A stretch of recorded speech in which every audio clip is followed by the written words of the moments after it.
Hey guys, tonight we are going on a journey to the past, but not the one you've read about in history books or seen in those wildly inaccurate movies. Picture yourself walking down a muddy, unpaved road. The air is thick with the scent of damp earth and wood smoke. You can just make out the shape of a village in the distance, a cluster of thatched roofs huddling together against the approaching twilight. Maybe you hear the clang of a blacksmith's hammer or the distant call of a cuckoo. You might imagine that you're headed for a life of filth, famine, and general misery, where a bath is a once-in-a-lifetime event and a disease-ridden plague is just around the corner, which, let's be honest, you probably won't survive. Tonight, we're going to gently dismantle that whole grim fairy tale, one quiet myth at a time. So, before you get comfortable, take a moment to like the video and subscribe, but only if you genuinely enjoy what I do here. And if you're up for it, drop a comment with your location and local time, so we can all feel connected across the miles. Now, dim the lights, maybe turn on a fan for that soft background hum, and let's ease into tonight's journey together. Alright.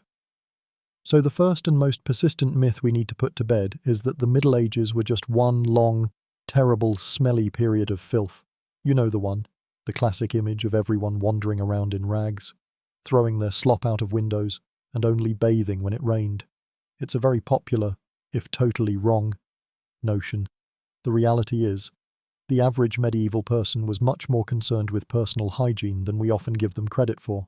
For starters, public bathhouses were a very real and common thing, especially in cities. These were social hubs, places where you could not only get clean, but also meet up with friends, catch up on gossip, or just relax. Think of them as the medieval version of a community centre mixed with a spa. They had separate sections for men and women, and they were often quite popular until plagues like the Black Death made people a bit suspicious of public gatherings, which, fair enough. Beyond the public baths, people at home had a variety of methods for staying clean.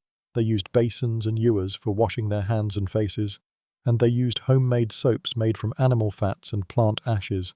It wasn't exactly a bar of Dove, but it got the job done. You probably wouldn't find a bathtub in a peasant's one-room hovel, but they would certainly have had access to a local river or a well for washing. Even something as simple as a full-body wipe-down with a damp cloth was common. The idea that people just lived in their own grime is a modern exaggeration, possibly created to make us feel better about our own sanitary habits.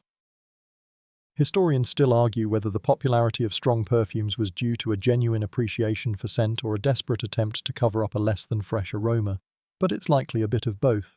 One quirky little tidbit is that people in the Middle Ages were very into what we might call oral hygiene. They used things like chewing sticks and abrasive powders made from bones, eggshells, or even cuttlefish to clean their teeth. They were also very aware of the importance of fresh breath and would chew on herbs like mint or fennel seeds after a meal. It's a small detail, but it speaks volumes about their care for their appearance and health. This wasn't a world without standards, it was a world with different standards. They may not have had a full-service dental hygienist, but you'd probably find someone with better teeth than you'd expect from a period considered so dark. It's easy to look back through a modern lens and see everything as primitive. We have running water in our homes, central heating, and supermarkets filled with aisles of soap. But to assume that our ancestors simply lived in filth is to misunderstand their world entirely. The mainstream fact here is that hygiene was a known and practiced concept, not something discovered in the 18th century. The idea of a uniformly dirty Middle Ages is a myth, one that we'll be peeling away from tonight's very first chapter. You see, the story of the past is often much more complex and, frankly, more interesting than the simplified version we're given. It's a world where you'd be less likely to catch a cold from a sneeze and more likely to catch one from an unheated, drafty stone room. But we'll get to that later. So, you've just come from the bathhouse and you're feeling fresh. But what do you put on? The popular image of a knight in shining armor is one of the most enduring, but also one of the most flawed. Pictures of the medieval period. You probably imagine a heroic figure, clad from head to toe in gleaming steel, riding off into the sunset. It looks fantastic in movies, but a suit of armor, especially a full plate set, would have been a maintenance nightmare. Right, all that metal, all that rain, all that rust. Well, you'd be surprised. This is where we get into the nitty-gritty of medieval technology, which, as we'll see, was far more advanced than you might think. The truth is, medieval knights and armourers were well aware of the problem of rust and had a surprisingly effective solution. They didn't just polish their steel, they treated it. One of the most common methods was a process called browning or bluing. This involved heating the metal and then applying an oil or a wax, which would create a protective oxide layer on the surface. This layer, often a brownish or bluish-black colour, was what actually protected the armour from rust. It wasn't the shiny look we've come to associate with knights. In fact, a knight riding into a tournament with a brand new, gleaming suit of armour would have been seen as a bit of a rookie. The older, darker, more battle-worn armour was a sign of experience and a properly maintained kit.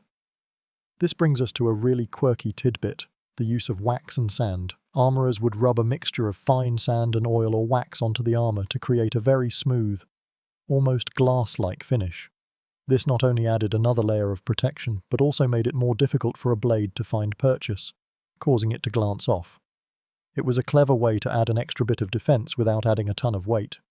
Think of it like a protective coat of wax on your car, but for a 200-pound suit of mobile steel. And that's before we even get into the linen tunics and padding worn underneath, which were absolutely crucial for preventing chafing and distributing the weight of the armour. The armour itself was just part of the system. The whole outfit was a marvel of engineering. The fact is, while plate armour from the late Middle Ages could be polished for special occasions, its primary state was often not the mirror finish we see in modern media. The shiny, spotless armour we imagine is more a product of romanticised art from a later period than historical reality. Historians still argue whether the primary purpose of bluing and browning was purely for rust prevention or also had an aesthetic or symbolic function, but there's no doubt that it was effective. The idea that a knight would just let their armour rust away is like thinking a modern soldier would let their rifle get gunked up with dirt. It just wouldn't happen. A knight's life depended on their equipment, and they took meticulous care of it. You probably wouldn't have seen a knight riding around in the rain without some kind of protection on their armour, maybe even an oiled leather surcoat to deflect the water. And if you think a suit of armour was heavy and clunky, you'd be wrong again. A full suit of plate armour from the 15th century, while heavy, was ingeniously designed. It was articulated to allow for a surprisingly full range of motion. You could run, you could jump, you could even do a cartwheel, though I wouldn't recommend it. A knight wasn't just a lumbering tank, they were more like a heavily protected athlete. The weight was distributed across the body, not just on the shoulders, making it much more manageable than you'd think. This is a crucial mainstream historical fact that completely changes our perception of medieval combat. So next time you see a movie with a knight in a perfectly shiny suit of armour, you'll know the truth. They'd probably be a little disappointed you haven't subscribed yet and left your location in the comments, and you should probably do that. Last time we were talking about how a knight's armour wasn't just a shiny costume but a meticulously maintained piece of technology. Now, let's pivot from the warrior to the commoner and tackle another widespread myth that the average medieval peasant lived on a diet of bland, uninspired gruel and little else. You probably picture them huddled around a fire, scooping a thin, grey porridge out of a wooden bowl. It's an image that's been reinforced by countless movies and books, but it's a gross oversimplification. The truth is, the peasant diet was surprisingly varied, nutritious, and in many ways, more balanced than what many people eat today. Think about the sheer diversity of what a typical peasant farm could produce. They cultivated a wide range of grains like barley, oats, and rye to make their bread and porridge, which, yes, was a staple. But it wasn't the only thing they ate. They also grew a huge variety of vegetables. You're looking at things like carrots, parsnips, cabbage, onions, and peas. All of these would be grown in their small plots and would have made up a significant portion of their daily meals. A quirky little tidbit is that they often cultivated plants that we now consider weeds or ornamental, like nettles, dandelions, and sorrel, because they were packed with vitamins and minerals. They were essentially eating a very localized, organic, and seasonal diet. And it wasn't just plants, they had access to meat and dairy, too, just not in the same quantities as the nobility. Chickens provided eggs and meat, and a pig was often raised for its high-fat content, which could be preserved for months. Dairy products from cows, sheep, or goats, like milk, butter, and cheese, were a crucial part of their diet. This brings us to a mainstream historical fact. Protein wasn't a luxury. While a peasant might not have feasted on roasted venison, they would have supplemented their diet with what was available locally. This included fish from nearby rivers and ponds, which was a vital source of protein, especially on fast days mandated by the church, and foraged wild game like rabbits and birds. They were also masters of preserving food, using techniques like salting, smoking, and pickling to make their harvest last through the long winter. The notion that they were constantly on the verge of starvation is largely inaccurate for a typical year. Famine was a very real threat, but it was usually caused by a natural disaster, like a prolonged drought or a flood that wiped out crops, not a constant state of being, and when food was scarce, the whole community would pull together to share what they had. This communal approach to survival is something we often overlook. Another thing to consider is the use of spices and herbs. We often think of spices as something only the rich could afford, but peasants used locally grown herbs like thyme, sage, and parsley to flavour their food and make it more palatable. It wasn't bland at all.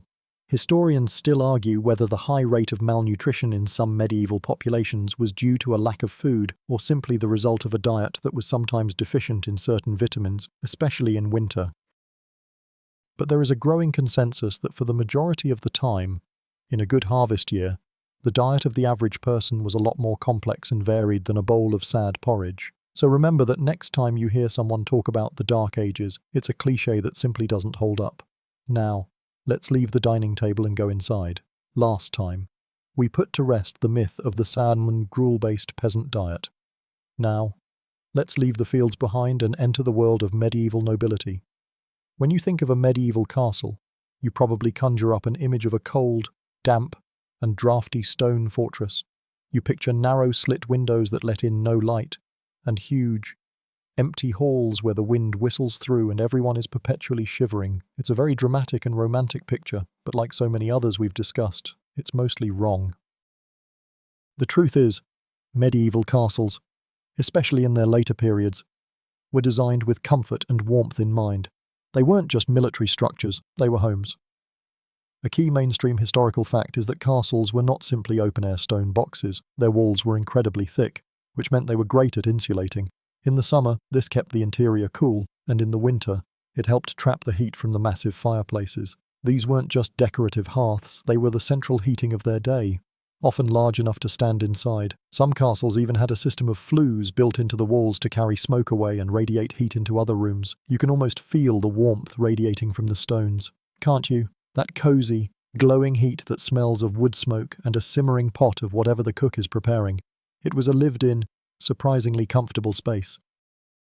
One quirky or fringe tidbit is the use of tapestries. You might think of them as just fancy wall hangings, but they were actually a vital piece of the castle's climate control, made of wool and other thick fabrics. They were hung on the stone walls to prevent drafts and to provide an additional layer of insulation. They also helped to dampen sound and added a splash of colour to an otherwise grey space. But beyond their practical function, they were a status symbol. The bigger and more intricate the tapestry, the more wealth and influence the owner had. A family might even take their favourite tapestries with them when they travelled between their different castles. Now, let's talk about the windows. While earlier castles had those narrow, arrow-slit openings, later castles and manor houses had larger windows with glass. That's right, glass windows were a thing. And if they couldn't afford glass, they used oiled linen or a thin sheet of animal horn, which let in some light while still keeping the worst of the weather out. This meant that the interiors were far from dark and dreary. The rooms were often bathed in natural light, making the painted walls and ceilings and the polished furniture sparkle. The floors were usually covered with rushes and herbs, which gave off a nice scent and helped absorb moisture. So, you're not just dealing with cold stone, you're dealing with a vibrant, colourful, and surprisingly fragrant living space. Historians still argue whether the primary motivation for some architectural choices, like the addition of intricate carvings and large halls, was for practical purposes or more about a show of wealth and power. But what is certain is that the people who built and lived in these places were not trying to suffer. The popular image of a miserable, cold existence is one we've imposed on the past. The medieval period, particularly for the noble class, was a world with its own comforts and luxuries, just different from ours. So next time you see a picture of a medieval castle, try to imagine it not as a bleak fortress, but as a home, a grand, stony, but often very warm home. In our last section, we warmed ourselves by the fire of a surprisingly cozy medieval castle. Now, let's turn our attention to the people who lived there. specifically the women. We've all been fed the myth that medieval women were little more than pawns, either perpetually trapped in towers waiting for a knight to rescue them or toiling away in fields with no voice or power. This image of the powerless damsel or the voiceless peasant woman is a persistent one, but it is completely, fundamentally wrong. The truth is, women in the Middle Ages held significant power and influence in various aspects of life. From politics to commerce to religion, one of the most powerful positions a woman could hold was that of a queen or regent. When a king was away on crusade or was too young to rule, his queen often stepped up to govern the kingdom. For example, Eleanor of Aquitaine was one of the most powerful women of her time, a true force of nature. She was a duchess in her own right, Queen of France, and then Queen of England. She led crusades, managed vast territories, and was a key political player for decades. She wasn't an exception. She was an example of the kind of influence a woman could wield. The idea that a woman was just a consort is a modern stereotype that doesn't hold up to historical scrutiny. A queen consort was expected to be a political partner, managing the royal household and often acting as the king's primary advisor. Beyond the royal court, women held surprising power in the religious sphere as abbesses. An abbess was the head of a convent, and she was often a major landholder and a feudal lord in her own right. She controlled vast estates, had tenants and serfs, and could command a great deal of respect and authority. She was essentially a female bishop, a powerful figure in a male-dominated church hierarchy. This is a crucial mainstream historical fact that completely challenges our modern assumptions about the lack of female agency in this period. The church was not a monolith, and within it, women found ways to lead, to educate, and to influence. A quirky or fringe tidbit is the role of women in the guilds. While it was more common for men to be masters of a trade, many guilds had female members, especially in crafts like weaving, brewing, and tailoring. In fact, some guilds were exclusively for women. Women worked as merchants and traders, running businesses and managing shops. They were key players in the urban economy. The idea that women were confined to the home and had no economic life outside of it is a post-industrial revolution idea, not a medieval one. They were vital parts of the economy, and the records show them owning property, paying taxes, and signing contracts. Historians still argue whether the power held by these women was a true form of gender equality or simply a situational necessity dictated by the absence of men. But what's clear is that women were not passive observers of history. They were active participants, shaping the world around them in ways both large and small. So remember that next time you see a fantasy movie where the only powerful women are sorceresses or princesses in distress, the real medieval period was much more interesting. Now, let's leave the world of courts and castles and delve into something a little more medical from queens and abbesses. Let's now transition to the surprisingly sophisticated world of medieval medicine. When you hear medieval medicine, your brain probably immediately jumps to two things: bloodletting with leeches and a lot of praying. You imagine a doctor, more of a barber than a physician, with no real understanding of anatomy, just a bunch of superstitious beliefs and some rather gross tools. It's a common and understandable image, but it paints a completely inaccurate picture of the medical knowledge and practices of the time.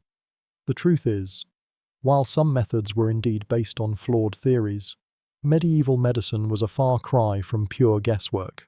A major mainstream historical fact is the concept of humoral theory, which dominated medical thought for centuries. This theory, inherited from the ancient Greeks and Romans, posited that the human body was made up of 4 essential fluids, or humours: blood, phlegm, yellow bile, and black bile. Illness was believed to be caused by an imbalance of these humours, so a doctor's job was to restore that balance. This is where you get things like bloodletting, which, while it seems horrific to us, was seen as a logical way to remove excess blood and restore balance. It wasn't random, it was part of a very specific, if mistaken, theoretical framework. A doctor would consult charts of the stars and the patient's symptoms to decide on the best course of action. It was a methodical process, even if the core theory was wrong. But here's a quirky or fringe tidbit. Medieval doctors were also incredibly skilled at herbal medicine. They didn't just rely on theory, they used practical, effective remedies. They created complex recipes for salves, poultices, and tinctures from a vast knowledge of plants. For instance, they used willow bark, which contains salicin, a precursor to aspirin, to treat pain and fever. They used foxglove, which contains digitalis, to treat heart conditions. Monasteries, in particular, maintained extensive herb gardens and were centers of medical knowledge and research. The monks and nuns who tended these gardens weren't just praying for a cure, they were actively experimenting and building a body of knowledge that was passed down through generations. This wasn't just folk medicine, it was a complex system of pharmacology. Medieval surgery was also far more advanced than we often believe. Surgeons, though considered a lower class of medical practitioner than the physicians, performed a variety of complex procedures. They knew how to set broken bones, and they used alcohol as an antiseptic and a kind of rudimentary anesthetic. They were able to perform cataract surgery and even trepanation, drilling a hole in the skull to relieve pressure, which, believe it or not, sometimes worked. And they understood the importance of hygiene. Surgeons would clean their tools and often used clean rags to dress wounds, a practice that, while not as effective as modern sterilization, was a step above the complete ignorance we often assume. Historians still argue whether the medical knowledge of the era was a progression or a regression from the Roman period. But there's no doubt that it was a complex, systematic field of study. It wasn't just a bunch of witch doctors making stuff up. The doctors, or leeches as they were sometimes called, were a learned class who studied and debated their practices. You could even go to a university to study medicine. So next time you see a scene of a medieval doctor with a bucket of leeches, remember that a lot more went into their craft than just a simple prayer. They were also applying a topical ointment made from crushed herbs and a little bit of honey for its antibacterial properties. The world was a lot more scientific than we give it credit for. We've discussed medieval medicine, and it's a good thing we did, because that brings us to the biggest, baddest medical event of the era, the Black Death. When you think of the plague, you probably imagine a period of total, unadulterated devastation with no silver lining whatsoever. It was, of course, a horrific catastrophe, a plague that wiped out an estimated 1/3 to half of Europe's population in just a few short years. It was a terrifying, incomprehensible disaster. But here's the unexpected, almost perverse truth. For the people who survived, the Black Death led to significant and lasting improvements in their lives. This might sound cold, but think about it from an economic perspective. A key mainstream historical fact is that the plague created a massive labor shortage. Suddenly, there were far fewer peasants to work the land, and the lords and landowners were in a desperate bind. They needed workers to plant their crops and tend their fields, and the surviving workers knew this. This new reality gave the common people unprecedented bargaining power. Before the plague, serfdom was a system that bound peasants to the land. But now, if one lord wouldn't pay a fair wage, the peasant could simply pack up and move to another estate that would. This mobility was a radical shift in power. This brings us to a really quirky or fringe tidbit: the rise of a peasant middle class. With higher wages and more freedom, surviving peasants suddenly had disposable income. They could afford better food, better clothing, and even land of their own. The old feudal system, with its rigid social hierarchy, began to crack. People who had been at the very bottom of the social ladder could, for the first time, start to climb. This was a direct and undeniable result of the labor shortage. The plague, in its brutal efficiency, had created a more equitable distribution of wealth and resources. The poor became less poor, and some even became quite comfortable.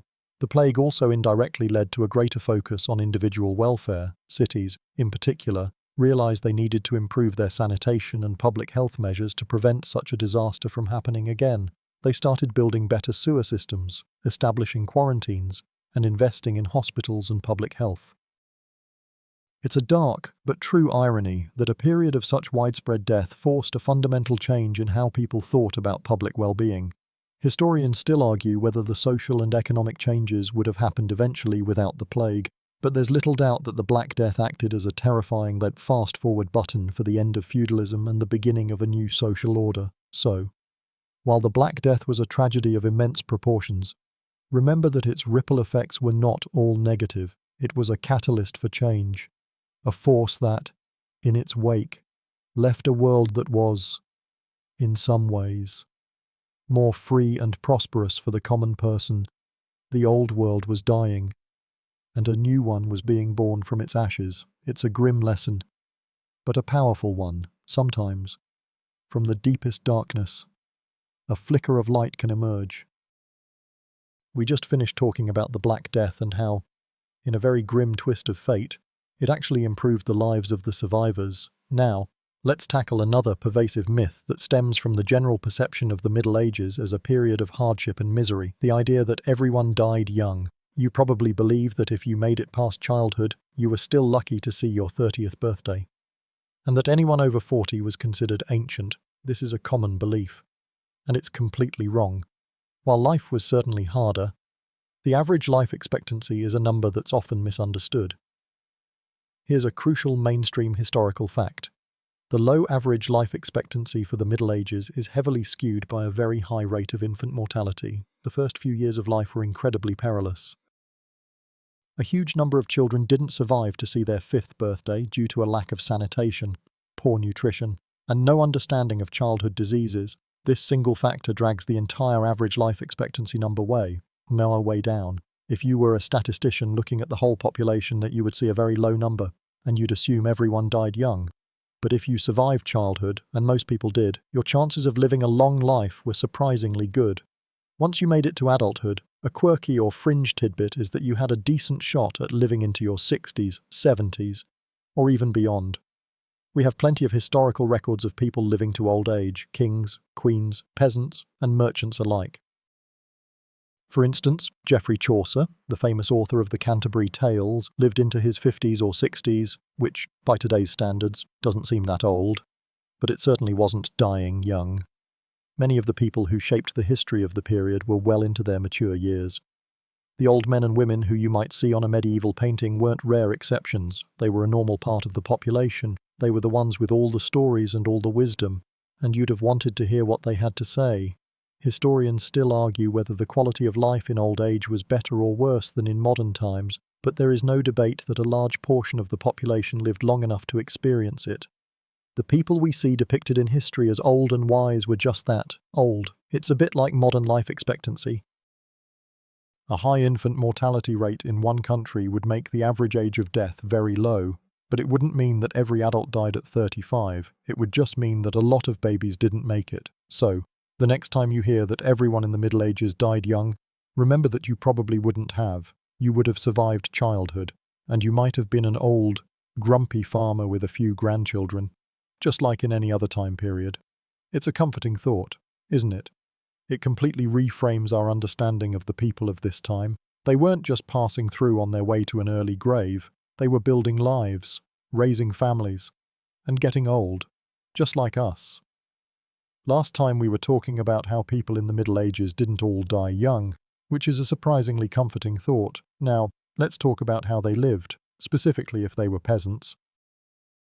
The word serfdom probably conjures up an image of a person who is basically a slave, a person who is owned by a lord, unable to leave the land and forced to work for free. This is another one of those persistent myths that, while containing a grain of truth, is a gross misrepresentation of a very complex system.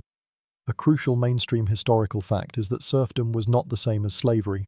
A serf was not chattel, they couldn't be bought or sold like a piece of property, and they had a surprising number of rights. A serf was tied to the land, yes, but they were not tied to the person who owned it. The relationship was between the serf and the land, not the serf and the lord. If the land was sold, the serf came with it, but they were still a person with their own family, their own possessions, and their own small plot of land to work for themselves. They had a certain amount of legal protection and could not be evicted without cause. This is a very different picture from the one of absolute servitude. A quirky or fringe tidbit is that serfs often had their own gardens and could sell any surplus produce they grew in the local markets. This gave them a surprising amount of economic independence. In addition to working the lord's land, a serf had a small plot of land of their own that they could use to grow food for their family or to create a small income. They also had certain rights to use the lord's woods to forage for nuts and berries, or to graze their animals on common land. It was a system of mutual obligation. The lord provided protection and a legal framework, and the serf provided labor and a portion of their harvest. It was not a relationship of pure exploitation. Historians still argue whether the system was more about economic necessity or about social control. But what's clear is that serfdom was a system with a lot of nuance. It was a deal, not an outright subjugation. For a peasant, The security offered by the feudal system, a place to live and protection from raiders, was a valuable trade-off. They weren't free, but they were far from slaves. They had a place in society, a role, and a certain degree of stability that a landless labourer might not have had. So remember that next time you hear someone say that serfs were just slaves, they had their own lives, their own families, and their own small patch of land to call their own. They were a part of the social fabric, not just a tool to be used. They were the engine of the medieval economy, and their labour, though often hard, was what kept the whole system running. And they were not all miserable, sad people. They had festivals, holidays, and their own form of community. The life was tough, but it wasn't without its moments of joy and comfort. And it certainly wasn't without its own set of rules and rights. We've spent a lot of time putting some of the most common medieval myths to bed. Now let's talk about a big one, the end of the Middle Ages. You've probably been taught that the Middle Ages ended and the Renaissance began with a dramatic, almost cinematic flourish. The lights came on, art suddenly got good, and everyone in Europe just woke up and decided to be modern. It sounds simple and neat, but the historical reality is far more complex and, frankly, a lot more gradual. The Renaissance didn't suddenly begin with a single event. It was a slow, subtle evolution. A crucial mainstream historical fact is that the Middle Ages and the Renaissance overlap. The intellectual and artistic shifts that we associate with the Renaissance actually began in Italy in the 14th century, while much of the rest of Europe was still living in what we would consider a very medieval world. The ideas of humanism, the rediscovery of classical texts, and a renewed focus on art and science didn't appear overnight. They were cultivated over decades and centuries. So, while someone in Florence might have been looking at a new perspective painting by Giotto in the early 14th century, a knight in England was still getting dressed in a suit of armour and heading off to fight a very medieval war. There was no single moment when everyone agreed. Okay, the Middle Ages are over. Let's start the Renaissance. Here's a quirky or fringe tidbit. The term Middle Ages was actually coined by Renaissance thinkers themselves. They looked back on the 1,000 years between the fall of the Roman Empire and their own time and dismissed it as a dark age, a sort of filler period between the two great, enlightened eras of antiquity and their own. They saw themselves as bringing back the light of civilization after a long, dim period. This is why the term is so loaded with negative connotations. It's an insult, really, from a group of people who wanted to make their own time look even brighter by comparison. And you, sitting here listening to me, know better. You know it was far from a dark age. Historians still argue whether the primary factor that ended the Middle Ages was the fall of Constantinople, the invention of the printing press, or the rise of new trade routes. But what is clear is that it was not a single event. It was a combination of many things happening at once. The invention of the printing press, for example, was a powerful force that allowed ideas to spread faster than ever before. But that wasn't a single event. It was the result of decades of tinkering and innovation. The Reformation, the Age of Exploration, and the rise of powerful nation-states were all part of this slow, complex transition. So, the next time you hear someone talk about the end of the Middle Ages, remember that the timeline is much fuzzier than a history textbook might make it seem. It was a gradual fading of one era into another, a slow shift of colours from the deep, sombre tones of the medieval world into the brighter hues of the Renaissance. It's a bit like watching a long sunset. You can't point to the exact moment when the day ends and the night begins. It just happens. One slow moment at a time. So, let's just keep easing into this journey together, shall we? We're not done with the Middle Ages yet. We've got 35 sections to go. We just discussed how the Renaissance didn't just appear out of thin air, but rather evolved slowly out of the Middle Ages. Now, let's talk about a group of people who were crucial in keeping the intellectual flame alive during that long, slow evolution. Monks. You might think of monks as silent, cloistered men who did nothing but pray and live a life of pious seclusion. While prayer was certainly a big part of their lives, it was far from the only thing they did. In fact, many monasteries were hotbeds of innovation and learning, acting as the research centres and libraries of their day.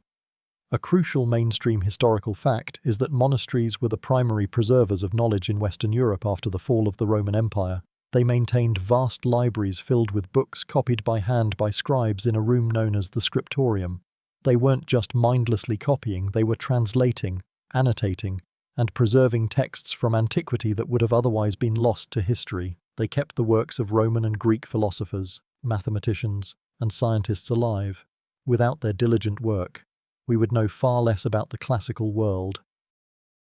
They were the human equivalent of a cloud server, just with a lot more parchment and a lot less electricity. Here's a quirky or fringe tidbit. Monks were also brilliant engineers and agricultural innovators. They developed new methods of farming, like crop rotation and selective breeding, to improve the yield of their lands. They built complex systems of canals and watermills to grind grain, saw wood, and even full cloth. The Cistercian monks in particular were known for their engineering prowess, using hydraulic power to run their monasteries and create automated systems. So, you might picture a monk in his cell with a quill, but you should also picture him in a field, teaching a peasant how to build a better plough, or in a workshop, designing a more efficient mill. Monasteries were also centres of scientific inquiry. They studied the movement of the stars and planets and kept detailed records of the weather and astronomical events. A monk by the name of Roger Bacon, for example, was a pioneer in what we would now call empirical science. He was a rock star of his day, advocating for scientific experimentation and observation as a way to gain knowledge. He was an early proponent of the scientific method, which is a big deal. Historians still argue whether the primary motivation for this intellectual activity was a desire for knowledge or a desire to better understand God's creation. But whatever the reason, the result was a flowering of intellectual activity that laid the groundwork for the scientific revolution centuries later. So, the next time you think of a monk, don't just picture a person in a brown robe with their hands clasped in prayer. Remember that they were also scholars, teachers, scientists, and engineers who were responsible for preserving the knowledge of the past and pushing the boundaries of what was known in their own time. They were the unsung heroes of the medieval world, and we owe them a huge debt of gratitude for not letting history be lost to the ages. Last time, we discovered that monks were not just pious recluses, but were also vital scholars and innovators. Now, let's leave the monastery walls and enter a topic that's often romanticized or, conversely, completely ignored: the lives of medieval children. You might think of medieval childhood as something short, brutal, and devoid of play, a time when a child was simply a miniature adult, put to work from a young age with no time for fun or education. This is yet another stereotype that doesn't hold up.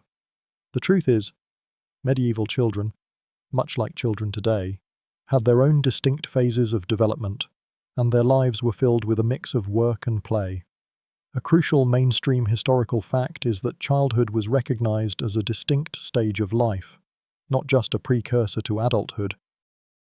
Children were not expected to jump straight into back-breaking labor. While they did have chores, like fetching water, feeding animals, or helping in the garden, this was a slow process of teaching them the skills they would need to survive. A young child was cared for and nurtured, much as they are today. We have records of parents doting on their kids, buying them toys, and celebrating their birthdays. The idea of miniature adults is a modern invention. A quick look at medieval art shows children in different clothing and with different features, clearly distinguished from adults. Here's a quirky or fringe tidbit. Medieval children had a surprising number of toys and games. They played with things you'd recognize: dolls, toy knights, toy soldiers, and hobby horses. They also had games that are still played today, like hide and seek, tag, and various forms of ball games. They even had board games and dice. Childhood was a time of play and learning through games, and it wasn't just the children of the rich. A peasant child might have a simple wooden doll or a ball made of stuffed rags. But the impulse to play and to have fun was the same. Remember how we talked about the peasant diet? Well, they had enough energy for all that running around. You can be sure of it. Education was also a more widespread concept than you might think. While formal schooling was a luxury, many children, especially those in cities, had the opportunity to learn a trade. Boys could become apprentices, and girls could learn skills like weaving, cooking, or managing a household. For the wealthy, tutors were a common part of life. We even have records of some girls from noble families being taught to read and write. The idea that no one was literate is a myth we'll get to later, but for now, know that for many children, their education was just a practical one, teaching them the skills they would need to navigate the world. Historians still argue whether the concept of childhood was truly the same as our modern one, but there's little debate that children were a treasured part of society and that their lives were filled with a mix of responsibility and fun. They weren't just a workforce, they were the future. The next time you see a picture of a medieval family, try to imagine the children laughing, playing, and learning, just like kids in any other time. It makes the world seem a little less dark, doesn't it? Last time, we talked about how medieval children had a surprising amount of time for play and a very distinct childhood. Now, let's talk about one of the most exciting events in their lives and in the lives of everyone else, the medieval fair. You probably think of a fair as a simple day of merriment, full of jugglers, minstrels, and maybe a jousting tournament. While those things were certainly part of the fun, medieval fairs were much more than just a party. They were the economic, social, and cultural engines of the Middle Ages. A crucial mainstream historical fact is that medieval fairs were absolutely vital for long-distance trade. In a time without global internet commerce, fairs were the primary way for merchants from different regions and even different countries to meet and exchange goods. Imagine a massive open-air marketplace, where traders from Italy could sell silk to merchants from England, and traders from Flanders could sell wool to traders from Spain. These fairs were huge, sometimes lasting for weeks at a time, and they brought people and goods from all over the known world together. They were the original global trade summits. They had their own unique laws and courts to handle disputes, ensuring that trade could happen smoothly. This was a complex, highly regulated system, not just a bunch of guys in tents. A quirky or fringe tidbit is that fairs were so important that they even had their own unique currency, or at least a system of credit that was recognized across different regions, to avoid the hassle of carrying around huge amounts of different coins. Merchants would use a system of letters of credit, which were essentially IOUs that could be cashed in later. This was a very early form of banking and a clear sign of how advanced medieval commerce was becoming. They were not just swapping a sack of grain for a piece of cloth, they were engaging in sophisticated financial transactions. This was an economic system that was evolving and becoming more efficient. One fair at a time. Fairs were also a melting pot of culture and ideas. They were a place where news and gossip from far-flung regions were exchanged, and where new fashions and technologies were first seen. A juggler might not just be performing for fun, they might be a travelling storyteller. A minstrel might be bringing new songs and new ideas from a different country. The fair was a chance for people from different walks of life to interact and to learn about the world outside their small village. It was where new trends were born and where old ideas were challenged. Historians still argue whether the primary purpose of a fair was economic or social, but there's no doubt that they were a cornerstone of medieval life. They were a time to make money, but also a time to reconnect with the world and to be entertained. They were a break from the everyday routine, a chance to see and be seen. So, the next time you hear about a medieval fair, don't just picture a guy in a funny hat. Picture a bustling, vibrant, and incredibly important economic and social event that was shaping the world in a very real way. We just talked about the bustling economic and social hub that was the medieval fair. Now, let's talk about a more constant and pervasive force in medieval life, the church. You might think of the church as a spiritual institution, a place for prayer and religious ceremonies, and while it was certainly that, its influence was far more extensive. The medieval church was not just a place for worship, it was the central hub of daily life, influencing everything from the law to the calendar to the very structure of society. A crucial mainstream historical fact is that the church was a major political and legal power in its own right. The Pope wielded enormous influence, and bishops and abbots often governed vast territories. The church had its own system of law, known as canon law, which governed everything from marriage and inheritance to crimes and contracts. This legal system was often more efficient and accessible than secular courts, and people would often turn to it to settle disputes. The church also had the power to excommunicate a person, which meant they were cast out of the community and couldn't receive the sacraments. This was a terrifying prospect for a medieval person, and it gave the church a massive amount of leverage. Here's a quirky or fringe tidbit.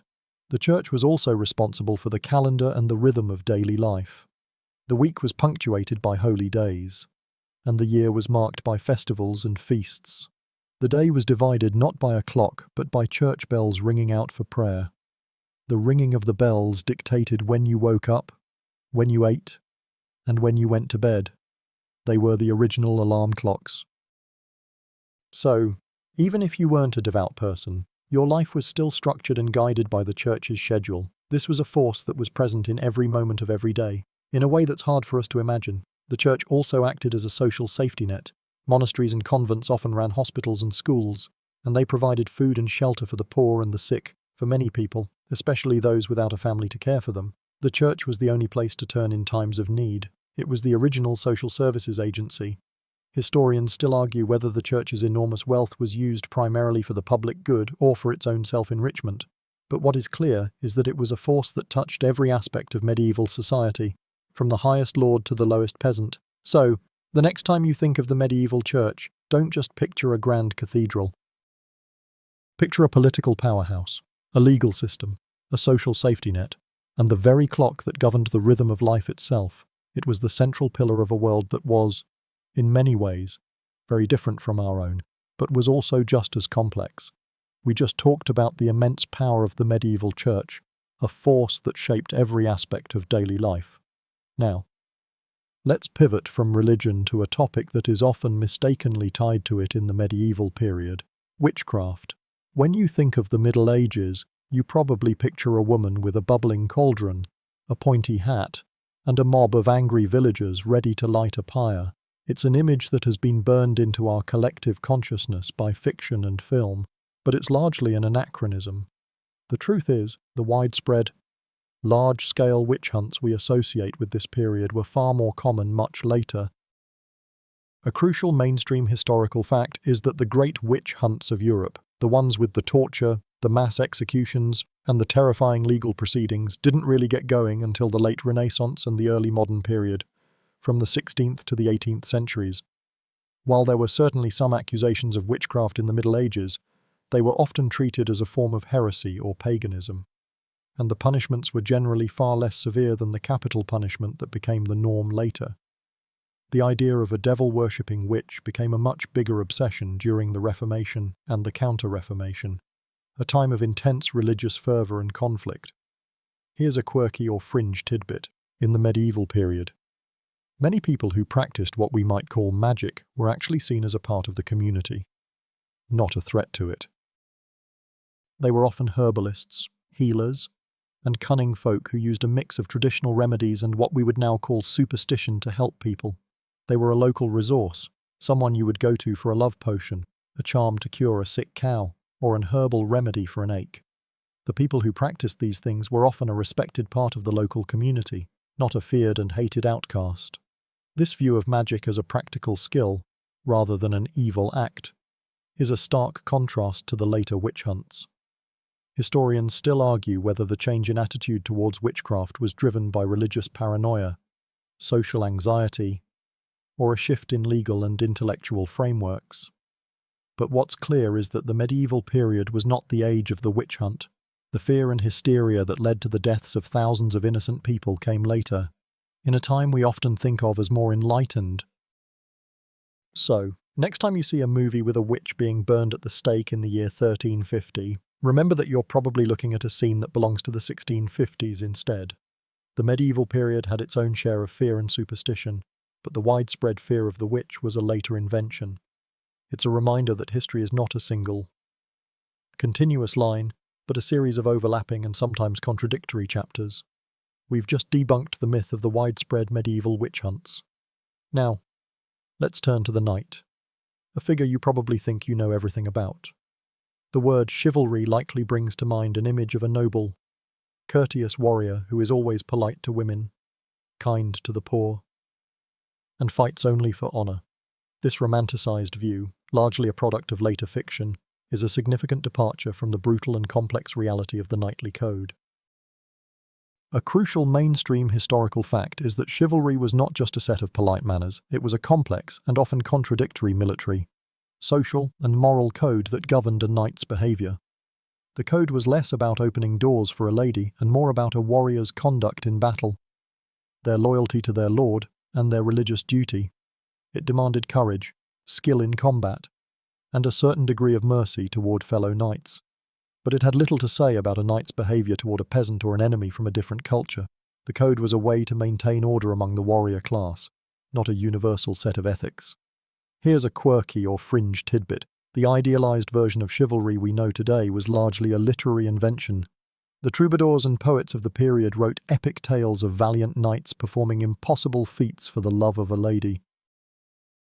These stories, while beautiful, were often far removed from the everyday reality of a knight's life. They were a form of entertainment and a way to promote a certain ideal of knighthood, but a knight's real life was often full of violence, political intrigue, and a healthy dose of greed. Remember that whole serfdom thing? A knight was the enforcer of that system, not the liberator. Historians still argue whether the concept of chivalry was a genuine attempt to civilize the warrior class, or a thinly veiled justification for violence and social hierarchy.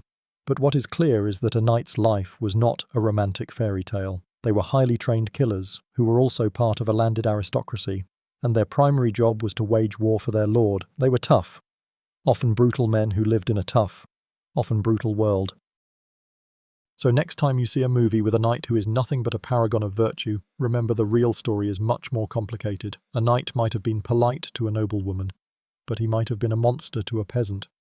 The code of chivalry was a fascinating mix of high ideals and harsh reality, and it's a testament to the complexity of the medieval world. It's a reminder that history is never as simple as we want it to be. Last time, we shattered the myth of the perfect knight, revealing the more complex and brutal reality behind the code of chivalry. Now, let's talk about a different kind of skill that was more common than you might think: literacy. You probably have an image of the medieval period as a time of widespread illiteracy, where only monks and a handful of scholars could read or write.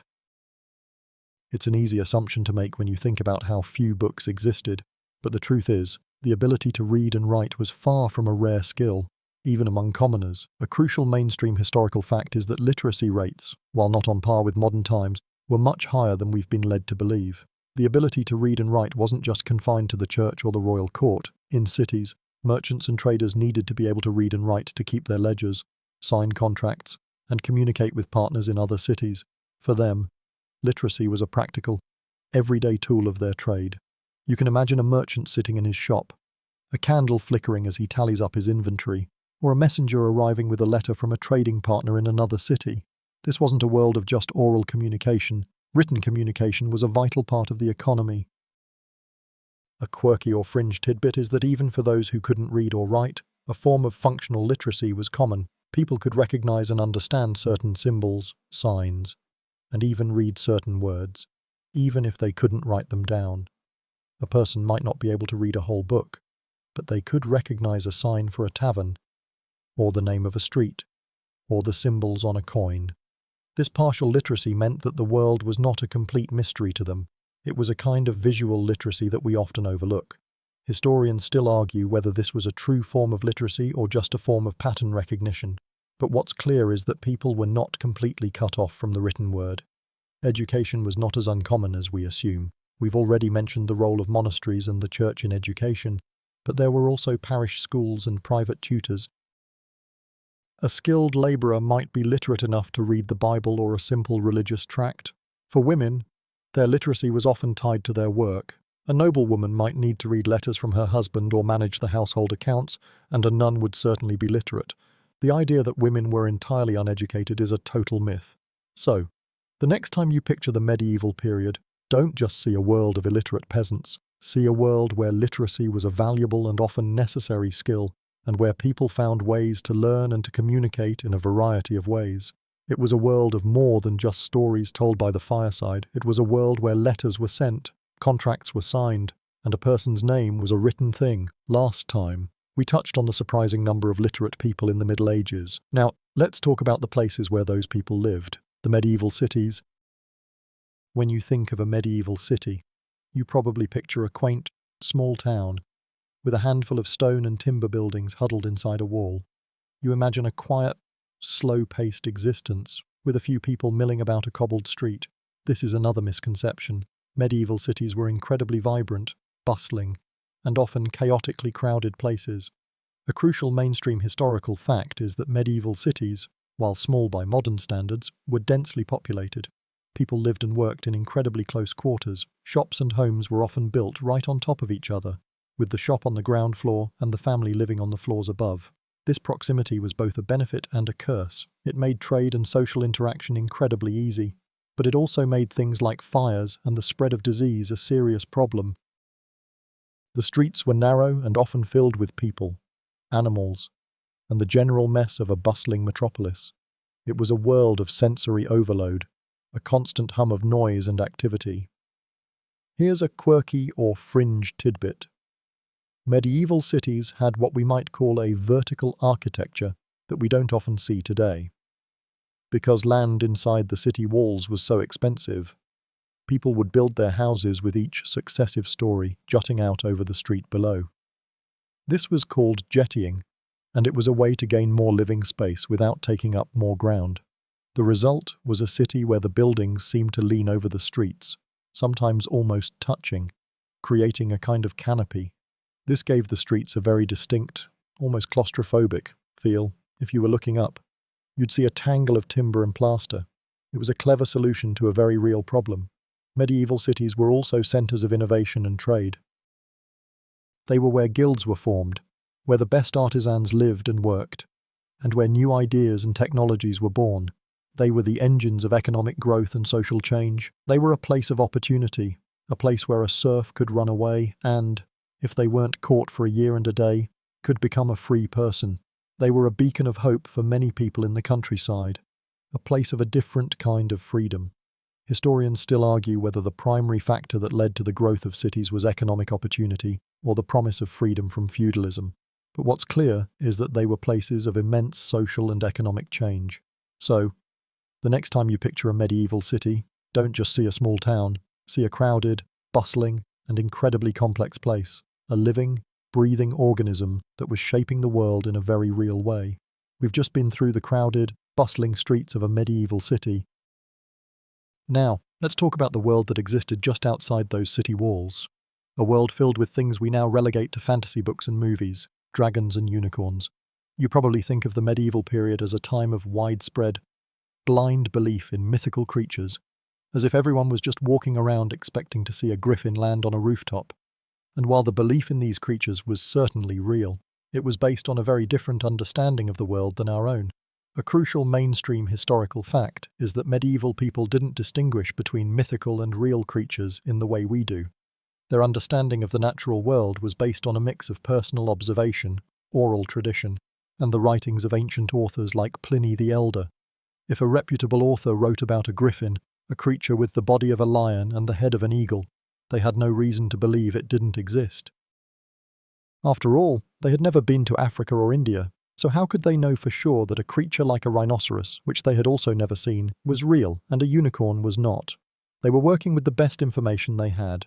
Here's a quirky or fringe tidbit. The unicorn was not just a beautiful, magical horse. It was often depicted in medieval art as a symbol of purity and Christ. The story was that only a virgin could tame a unicorn, and this made the creature a powerful symbol for a deeply religious society. So, when a medieval person saw a picture of a unicorn, they weren't just seeing a fantastic beast, they were seeing a representation of a religious ideal. This symbolism shows that these creatures were a part of a complex system of beliefs and allegories, not just a matter of naive fantasy. This belief in mythical creatures was also a way for people to explain the natural world around them. Dragons were often seen as a representation of the devil, or as a force of nature that was both terrifying and majestic. They weren't just a monster to be slain, they were a symbol of the untamed, dangerous world that existed outside the familiar walls of the city or the manor, the griffin. That combination of a lion and an eagle was a perfect symbol for the king, a ruler who had dominion over both land and air. These creatures were a powerful part of the medieval imagination and were used to explain things that were otherwise unexplainable. Historians still argue whether the primary reason for the belief in these creatures was a genuine lack of knowledge or a symbolic way of understanding the world. But what is clear is that these creatures were a part of the medieval reality. They were a part of the art, the literature, and the daily conversation. They weren't just a fantasy, they were a fact of life, a lens through which people viewed the world and their place in it. Last time, we talked about how medieval people understood the world, a world where dragons and unicorns were as real as lions and elephants. Now, let's talk about how that world ended. You've probably been taught that the Middle Ages ended with a clear, specific event, the fall of Constantinople in 1453, the invention of the printing press, or Columbus sailing the ocean blue in 1492. It's a satisfyingly neat timeline, but it's a fiction. The truth is, the end of the Middle Ages is not a single, universally agreed upon date, but a long, fuzzy process of transition. A crucial mainstream historical fact is that the end of the Middle Ages is a matter of scholarly debate. Different historians in different countries use different dates and events to mark the transition to the early modern period. For some, the fall of Constantinople is the key, as it sent Greek scholars and their ancient texts fleeing to Italy, fueling the Renaissance. For others, it's the invention of the Gutenberg printing press in the 1440s, which revolutionized the spread of knowledge and ideas, and for still others, it's the discovery of the New World by Columbus, which fundamentally changed Europe's economy and its view of the world. All of these events were happening around the same time, but none of them was a single, definitive moment that changed everything overnight. Here's a quirky or fringe tidbit. In some parts of Europe, especially in the north, the medieval period is considered to have lasted much longer than in Italy. The Renaissance that started in Florence didn't just instantly appear everywhere else, it was a slow creep of ideas, art, and technology.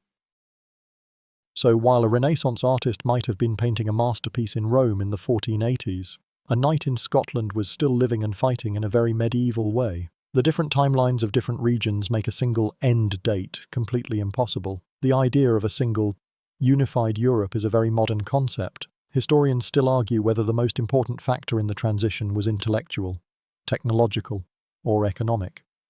But what's clear is that the change was a slow and messy process. It was like a long, drawn-out goodbye, with different parts of the medieval world holding on for different lengths of time. The feudal system didn't just disappear, it slowly evolved into a system of nation-states. The power of the church didn't just vanish, it was slowly chipped away by the Reformation. It was a long, slow fading of one era into another, a sunset that lasted a couple of centuries. So, the next time you're asked when the Middle Ages ended, you can give a knowing smile and say, it depends on who you ask. It's a bit of a trick question, because the world is never as simple as we want it to be. It's a beautiful, messy, and complicated thing. And that's why we're talking about it tonight. We just finished talking about the long, slow end of the Middle Ages. Now, let's talk about something a bit more immediate, medieval justice. You probably think of justice in the Middle Ages as something brutal and arbitrary, based on things like trial by combat or dunking a person in a pond to see if they float. While these methods did exist, they were far from the only or even the most common way of administering justice. The truth is, medieval law was a lot more complex and nuanced than we give it credit for. A crucial mainstream historical fact is that the vast majority of legal disputes were handled by local courts, not by a king or a powerful lord. These courts were often made up of a jury of your peers, people from your own village or town, who would listen to both sides of a dispute and come to a conclusion. For instance, if you and your neighbour were arguing about a property line, you wouldn't be sent to a joust to settle it. You would go to a local court, present your case, and the jury would make a decision based on local custom and common sense. This was a system that was based on community, not just on brute force. Here's a quirky or fringe tidbit. The use of trial by ordeal, like walking on hot coals or pulling an object out of a pot of boiling water, was often seen as a last resort. Used only when a case was particularly difficult to prove and there were no witnesses. The idea was that God would intervene and protect the innocent. But here's the clever part. In many cases, a person was given the option to pay a fine or settle the dispute before the ordeal even began. And if the person was a lord or a high-ranking person, they could often send a representative to stand in their place. So, while it sounds like a crazy system, it was often used as a way to force a settlement rather than to actually inflict harm. It was more about public drama than about a real test of faith. Historians still argue whether the primary purpose of medieval justice was to find the truth or simply to maintain social order and prevent feuds from breaking out. But what is clear is that the system was a mix of custom, common law, and what we might call superstitious ritual. It was not as random or as brutal as we often assume.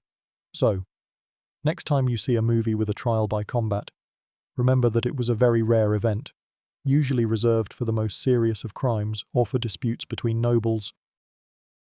For the average person, justice was a lot more mundane and a lot more local. It was a system that, for all its flaws, was trying to create order in a world that was often chaotic. We've just talked about how medieval justice was a lot more local and complex than a simple trial by combat. Now, let's talk about the castles where those lords lived and those knights practiced their chivalry. When you picture a medieval castle, you almost certainly picture it with a moat, a big ditch filled with water surrounding the walls. You probably think the water was there to prevent attackers from digging under the walls or climbing up a siege ladder, and you'd be right. But that was far from its only, or even most important, purpose. The truth is, the moat was a lot more than a simple defensive measure. A crucial mainstream historical fact is that the primary purpose of a moat was as a status symbol. Building a castle was incredibly expensive, and building a moat was a huge undertaking that required massive amounts of labor and engineering. The deeper and wider the moat, the more expensive it was to build and maintain, and the more it demonstrated the lord's wealth and power. It was a very visible sign of a person's prestige, a kind of medieval flex. So, while it was certainly a defensive feature, it was a lot more about showing off to your neighbors than it was about keeping out an army. You can almost hear the lord saying, "Yeah, I built this, and I filled it with water, and I'll bet you can't afford one." Here's a quirky or fringe tidbit. Moats were also a source of food. They were often stocked with fish, which could be a source of food for the castle's inhabitants. Especially during Lent when meat was forbidden, a moat was a living larder, a fresh food pantry for a time when that was a real luxury. The idea that a moat was just a stinking ditch of stagnant water is largely a fiction. They were often kept clean and were part of the castle's larger ecosystem. They were also a source of water for the castle's kitchens and for putting out fires. Historians still argue whether the defensive or the status purpose was more important to the people who built them. But what's clear is that the moat was a multi-purpose architectural feature. It was a tool of both war and diplomacy, a source of both protection and pride. It was a very public display of a lord's power and influence, and it was a way of marking their territory in a very visible way. So next time you see a picture of a medieval castle with a moat, you'll know it's not just a big ditch, it's a statement. We've just talked about how a castle moat was more of a status symbol than a defensive measure. Now, let's talk about the world those castles existed in.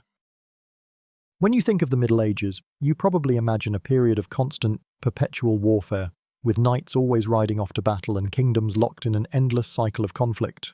While there were certainly a lot of wars, the idea that war was the default state of being is a huge overstatement. The truth is, periods of peace and stability were far more common than a state of perpetual conflict. A crucial mainstream historical fact is that warfare was incredibly expensive and difficult to sustain for long periods. You needed to raise and equip an army, feed them, and pay them. For a king or a lord, a war was a massive undertaking that could bankrupt them. So, while they would certainly fight over land or titles, it was often for a limited time and with specific goals in mind. They would often sign treaties and truces to avoid a long, costly conflict.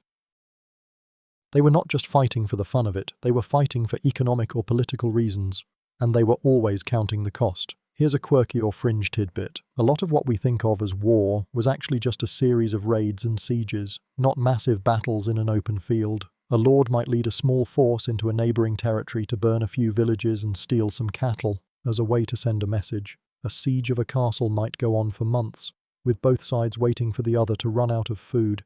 It wasn't always a dramatic, head-on clash of two armies with thousands of men on a battlefield.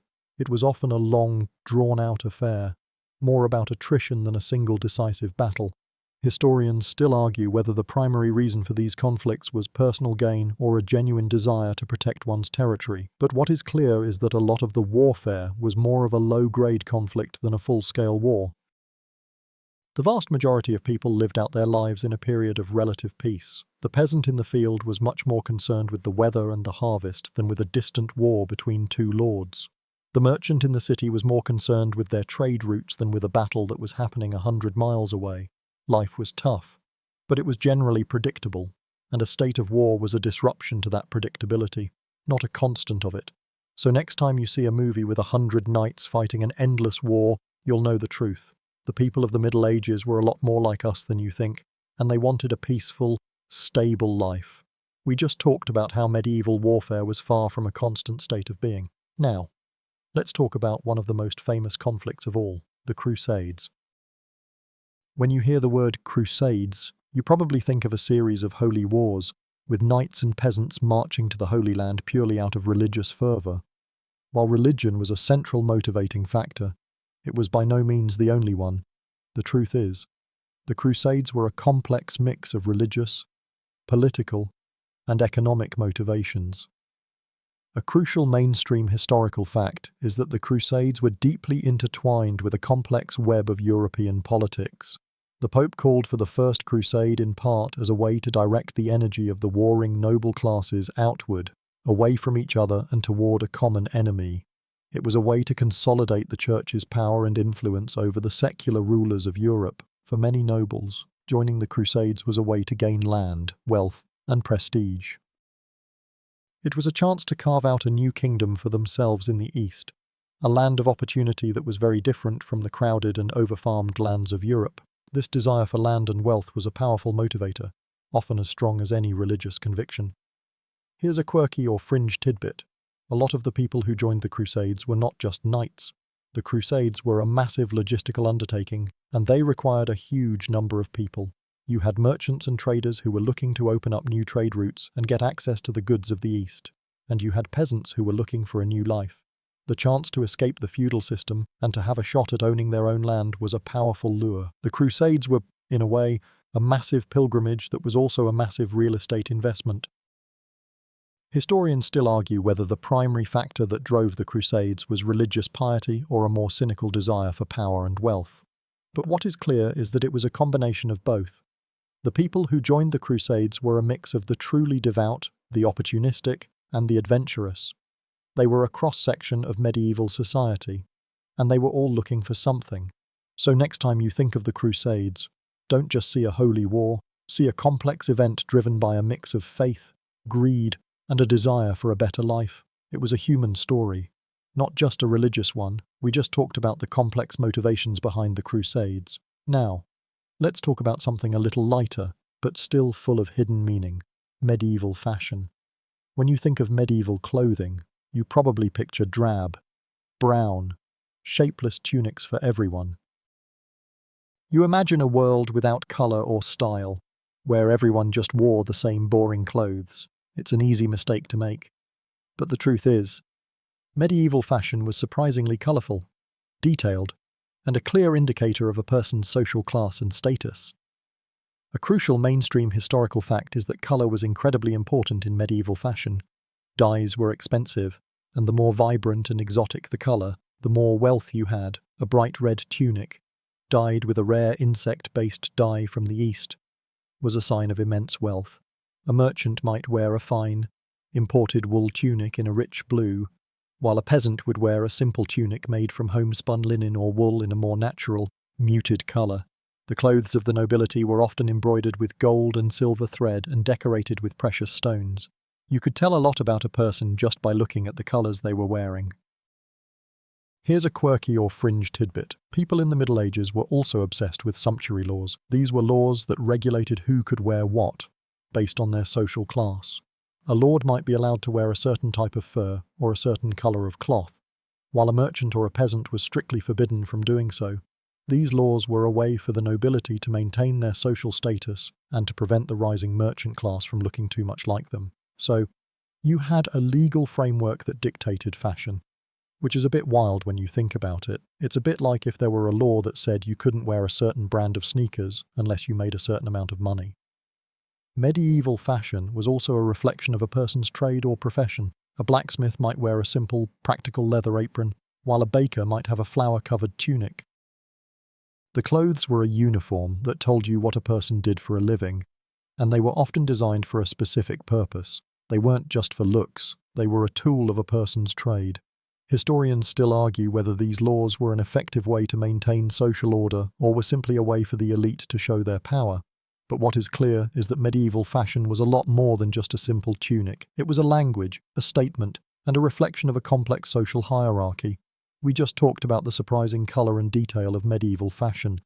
Now, let's talk about another thing that's often depicted incorrectly: the knight's sword. When you think of a medieval sword, you probably picture a long, straight, heavy blade. Something that looks like it would be clumsy and impossible to wield. This image is a product of romanticized art and fiction, and it's not entirely accurate. The truth is, medieval swords were much more varied and much more sophisticated than you might think. A crucial mainstream historical fact is that the medieval sword was a specialized and highly effective weapon, not a clumsy hunk of metal. While the longsword was a common type, there were many others, each designed for a specific purpose. You had the short, single-edged arming sword, designed to be used in one hand with a shield. You had the two-handed greatsword, a massive weapon used for fighting armored opponents, and you had the estoc, a long, thin, thrusting sword designed to get in between the plates of armor. They were all incredibly well-balanced and light, not the heavy, 200-pound hunks of steel you see in movies. A skilled swordsman could wield one with incredible speed and precision. Here's a quirky or fringe tidbit. The most common type of sword in the early Middle Ages was actually a spatha, a type of Roman cavalry sword. It was much shorter and wider than the swords we associate with the knights. The more iconic longsword didn't really come into widespread use until the later Middle Ages. So, if you were to go back in time, you'd probably see a lot fewer of the swords you'd expect and a lot more of the ones you wouldn't. The design of the sword evolved over time to match the evolution of armor and fighting styles. The sword was a symbol of a knight's status and a reflection of their skill. A well-made sword was a work of art, and it was a weapon that was meant to be used for a lifetime.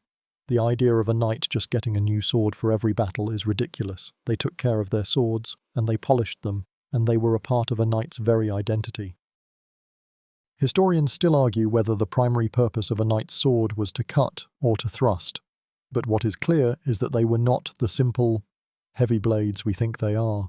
They were a sophisticated and deadly tool that was a reflection of the craftsmanship and the technology of the time. We've just talked about how medieval swords were a lot more varied and sophisticated than we think. Now, let's talk about something a bit less deadly and a lot more useful. Medieval inventions you still use today. You probably think of the Middle Ages as a period of technological stagnation, where nothing new was invented and everyone was just living in the past. This is a massive misconception. The truth is, the medieval period was a time of incredible technological innovation, and many of the things we take for granted were either invented or perfected during this time. A crucial mainstream historical fact is that the mechanical clock was invented in the Middle Ages. Before this, time was measured with things like sundials and water clocks, which were not very accurate. The mechanical clock, with its gears and escapement mechanism, was a massive leap forward. It allowed for the precise measurement of time, which was essential for things like astronomy and navigation. It was a revolutionary invention that fundamentally changed the way people thought about time and work. It was the original timekeeper, and it was a product of the medieval mind, not the Renaissance one. Here's a quirky or fringe tidbit. Spectacles were also a medieval invention before the 13th century. If you had poor eyesight, you were pretty much out of luck. The invention of glasses, with their magnifying lenses, completely changed the lives of scholars, scribes, and artisans who relied on their vision for their work. It allowed people to continue working and reading into their old age, and it was a testament to the ingenuity of the medieval craftsmen who figured out how to grind and polish a lens to a perfect curve. It's hard to imagine a world without glasses, and yet they were a product of this so-called Dark Age. Another amazing invention from this time was the printing press. While Gutenberg perfected it in the mid-15th century, the technology to print with movable type had been around for centuries, and the idea of printing was a medieval one. The printing press was an invention that completely revolutionized the world, making books and knowledge accessible to a much wider audience. It was a catalyst for the Reformation and the Renaissance. And it was a direct result of the intellectual curiosity and technological skill of the medieval period. Historians still argue whether the most important invention of the Middle Ages was the clock, the printing press, or something else entirely, but what is clear is that this was a period of immense technological progress. So, the next time you look at a clock or put on a pair of glasses, remember that you have the medieval mind to thank for it. It was a world of more than just knights and castles. It was a world of inventors, engineers, and thinkers who were constantly looking for a better way to do things. We've just talked about how many of the things we use every day, like glasses and clocks, were medieval inventions. Now, let's talk about something a little more romantic, or at least something that we think is romantic, courtly love. You probably have an image of a knight, a troubadour, who is hopelessly in love with a married noblewoman. He writes her poems, sings her songs, and performs heroic deeds in her honor, all from a respectful distance. This is the version of courtly love we know from movies and books, but it's a very simplified and romanticized version of a much more complex and literary game. A crucial mainstream historical fact is that courtly love was a highly stylized and fictional tradition, not a real-life practice. It was a literary convention, a kind of game that was played at the courts of the nobility. The troubadours who wrote the poems were not just lovesick poets, they were professionals who were commissioned to write these works. The noblewomen who were the objects of this affection were not actually engaging in affairs. They were playing a role in a very elaborate social drama. It was a form of entertainment and a way for the nobility to explore complex themes of loyalty, desire, and honor in a safe, fictional setting. Here's a quirky or fringe tidbit. The most common characteristic of courtly love was that it was unrequited and secret. The knight's love for the lady was often not returned, and the whole affair was kept hidden. This added a layer of drama and tension to the stories, and it was a way to explore the idea of a forbidden love. But it also meant that the whole thing was a fantasy. A real-life affair with a married woman would have been incredibly dangerous and would have had serious consequences for both the knight and the lady. The beauty of courtly love was that it allowed for all the drama and none of the risk. Historians still argue whether the primary purpose of courtly love was to be a form of entertainment, a social code, or a way to sublimate dangerous desires. But what is clear is that it was not a real-life romance, it was a game, a performance, and a very popular one at that. So next time you see a movie with a knight serenading a lady from a balcony, you'll know the truth. It was probably a scene from a play, not a real-life romance. It was a fascinating window into the mind of the medieval nobility. And it was a way for them to explore their emotions in a world where real-life passion could be very dangerous. We've just talked about how courtly love was a fascinating literary game, not a real-life romance. Now, let's talk about a group of people who were anything but fictional, the Vikings. When you think of the Vikings, you probably picture a bunch of hairy, bloodthirsty raiders in horned helmets, sailing around in longships and looting everything in sight. This image, while containing a grain of truth, is a massive oversimplification.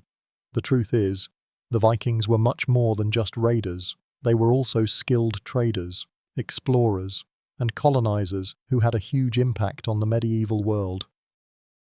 A crucial mainstream historical fact is that the Vikings were a massive trading network that stretched from North America all the way to Baghdad. They weren't just taking things, they were also selling and buying. They traded in furs, timber, ivory, and slaves. They established trading posts and cities all over Europe, from Dublin in Ireland to Kiev in Russia. These trading posts were not just places for plunder, they were a vital part of the medieval economy. The Vikings were an economic force to be reckoned with, and their trade routes were a lifeline for many parts of Europe. Here's a quirky or fringe tidbit. The Vikings were also brilliant navigators and explorers. We all know about their voyages to North America, but they also explored and settled in Iceland, Greenland, and the Faroe Islands. They were masters of the sea, and they used a variety of tools, like the sunstone, to navigate. This was a piece of calcite that allowed them to find the sun even on a cloudy day. They were not just sailing blindly, they were using a sophisticated understanding of the stars and the sea to explore the unknown world. The Vikings were also colonizers. When they settled in a new land, they didn't just plunder it and leave. They built farms, they created towns, and they blended with the local population in places like Normandy in France and the Danelaw in England. The Vikings settled down and became a part of the culture. Their language, their laws, and their customs all left a lasting mark on these regions. Historians still argue whether the primary factor that drove the Vikings was a desire for wealth or a need to find new land for a growing population. But what is clear is that they were a complex people who had a much bigger impact on the world than just a few raids. So, the next time you see a movie about the Vikings, remember that they were a lot more than just a bunch of guys in horned helmets. They were a people who were shaping the world in a very real way. We've just talked about how Vikings were more than just raiders. They were traders and explorers who shaped the medieval world. Now, let's talk about a different kind of myth, the one about medieval feasts. You probably have an image of a great hall filled with knights and ladies, feasting on massive roasted animals, a meat lover's paradise. You picture huge cuts of beef, pork, and venison being served on platters, and you imagine a world where meat was the only thing on the menu. This is a common and understandable image, but it's far from the reality. The truth is, a medieval feast was a much more varied and surprising affair. A crucial mainstream historical fact is that fish and vegetables were a staple of a medieval feast, not a side dish. The Church's strict rules about fasting and abstinence from meat on certain days of the week meant that people had to find a different source of protein. This led to a huge demand for fish, and a whole industry grew up around catching, preserving, and transporting it. A feast would often have multiple courses of different types of fish, from freshwater trout to saltwater cod, and you'd be surprised at the variety of vegetables. We've already talked about how peasants had a varied diet, but the nobility did too. They would have had stews and purees made from things like peas, beans, and cabbage, and they would have had salads made from fresh herbs and greens. Here's a quirky or fringe tidbit. Medieval cooks were also masters of culinary illusion. They would often take a variety of meats and other ingredients, grind them up, and then reform them into a new shape. For instance, they might make a peacock that looks like a peacock, but it's actually made of a variety of different meats. Or they might make a dish that looks like a pie, but is actually made of a variety of vegetables. This was a way to show off a cook's skill and to entertain the guests. A feast was not just a meal, it was a form of entertainment, a spectacle that was meant to impress and delight. The idea of a medieval feast being just a massive meat fest is a product of our modern imagination. A feast was a multi-course affair with a variety of different dishes, from savoury to sweet. It was a time to show off a lord's wealth and a cook's skill, and it was a time for people to come together and celebrate. Historians still argue whether the primary purpose of a feast was to show off wealth or to solidify social bonds. But what is clear is that it was a lot more than just a massive barbecue. It was a complex and beautiful event. We just talked about how medieval feasts were a lot more varied than just a meat-heavy affair. Now, let's talk about the animals that shared the world with the people, both inside and outside the castle walls.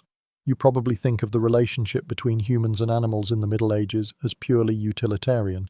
A cow was for milk, a sheep was for wool, and a horse was for riding. While this was certainly true, it was far from the whole story. The truth is, the relationship between people and animals was often deep, complex, and filled with spiritual and symbolic meaning. A crucial mainstream historical fact is that animals were an integral part of medieval society. They weren't just a resource, they were a part of the family. A peasant's pig might be an important part of their livelihood, but it would also be a source of companionship. A dog wasn't just a hunter or a guard, it was a loyal friend. And a cat was much more than a mousetrap. It was a revered and often magical creature. The idea that animals were just a tool is a modern one in the medieval period. They were a part of the fabric of daily life. And they were often given names and treated with respect. Here's a quirky or fringe tidbit. Medieval people believed that animals had a spiritual life. They were often included in religious art and literature, and they were seen as a part of God's creation. There are even records of animals being put on trial for crimes. In one famous case, a pig was tried and convicted for eating a child. It was a bizarre but very real legal proceeding, and it shows that people in the Middle Ages had a very different view of animals than we do. They saw animals as moral agents, a part of a divine order that they had to live in harmony with. Animals were also a powerful part of the symbolic language of the time. The lion was a symbol of courage and royalty, the eagle was a symbol of strength and power, and the lamb was a symbol of innocence. They were a part of the stories, the art, and the very identity of the people. This was a world where a person's coat of arms might feature an animal, and where a story might be told with an animal as the main character. Historians still argue whether the primary reason for this was a genuine spiritual connection or simply a way to use animals to explain the human world. But what is clear is that the relationship was a lot more complex than just a simple exchange of goods for labor. So, the next time you see a picture of a medieval painting with an animal in it, remember that it's probably more than just a picture of an animal. It's a symbol, a spiritual being, and a part of a world that was deeply connected to the natural one. We just talked about how animals were an integral part of medieval life and spirituality. Now, let's go back to the monasteries and put another myth to bed. You probably think of a monastery as a place of absolute silence, where monks and nuns were forbidden from talking and spent their days in quiet contemplation.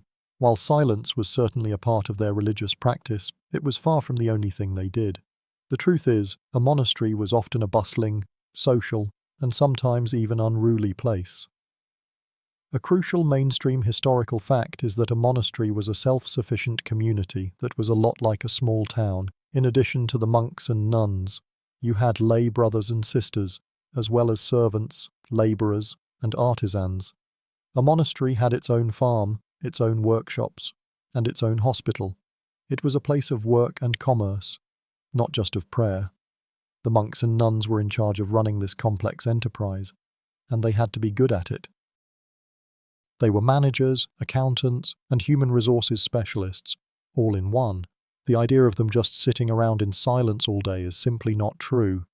Here's a quirky or fringe tidbit. In a monastery, there was a specific room called the locutorium, which literally means the talking room.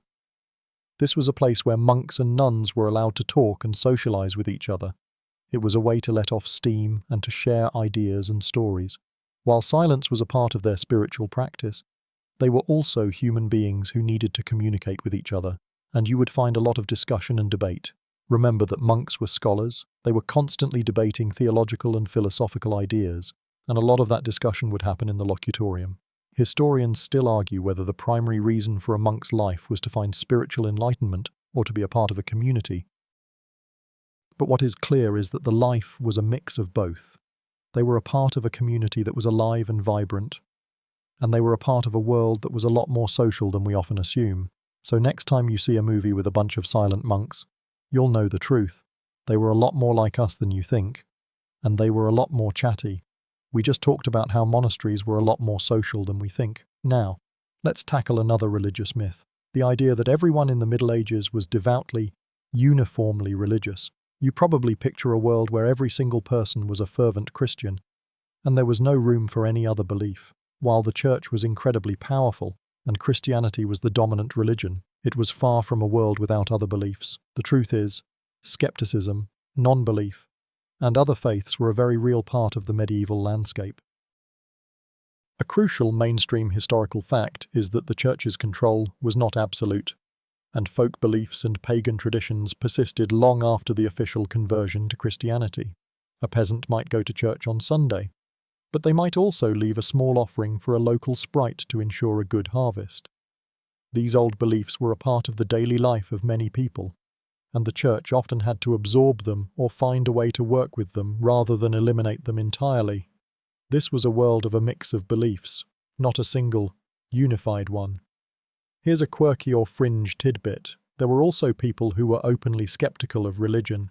We have records of people who questioned the existence of God, who scoffed at the idea of miracles, and who wondered if there was a heaven or a hell. The church, of course, tried to stamp out these beliefs, but they were a very real part of the intellectual life of the time. These people were often scholars or philosophers, but they were also just common people who had doubts.